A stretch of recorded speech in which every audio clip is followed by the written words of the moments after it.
Hello दोस्तों, नमस्ते, प्रणाम। मैं आपकी संगीता पटेल अपने यूट्यूब चैनल में आप सभी का स्वागत करती हूं संगीता देहाती लोकगीत में। और एक छोटा सा दहेज गीत है, और दहेज गीत कैसे लगे कमेंट में ज़रूर बताना। दर्दनाक है।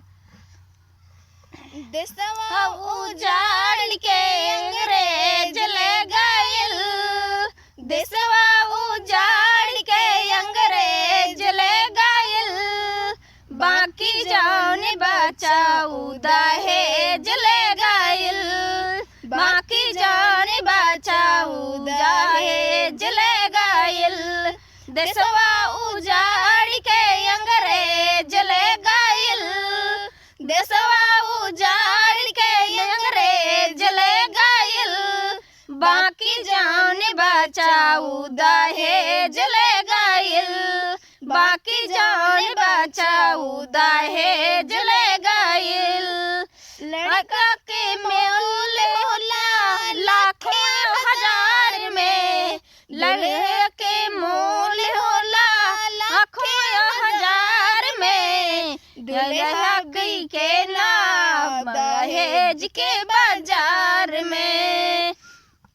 खेतवा में ससुआ दस्तावेज हो गइल, खेतवा के ससुआ दस्तावेज ले गइल, बाकी जौन बचाऊ दहेज ले गइल, बाकी जौन बचाऊ दहेज ले गइल, देशवा उजाड़ के अंग्रेज ले गइल, देशवा उजाड़ के अंग्रेज ले गइल, बाकी जौन बचाऊ दहेज ले गइल, बाकी जौन बचाऊ दहेज ले गइल।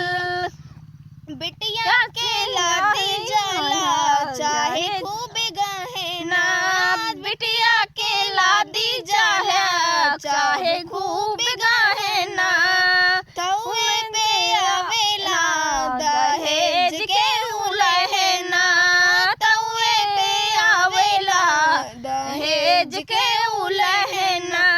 बाबूजी के काट के कारेज ले गइल, बाबूजी के काट के कारेज ले गइल, बाकी जौन बचाऊ दहेज ले गइल, बाकी जौन बचाऊ दहेज ले गइल, देशवा उजाड़ के अंग्रेज ले गइल, देशवा उजाड़ के अंग्रेज ले गइल, बाकी जौन बचाऊ दहेज ले गइल, बाकी जौन बचाऊ दहेज ले गइल, देशवा उजाड़ के अंग्रेज ले गइल, देशवा उजाड़ के अंग्रेज ले गइल, बाकी जौन बचाऊ दहेज ले गइल,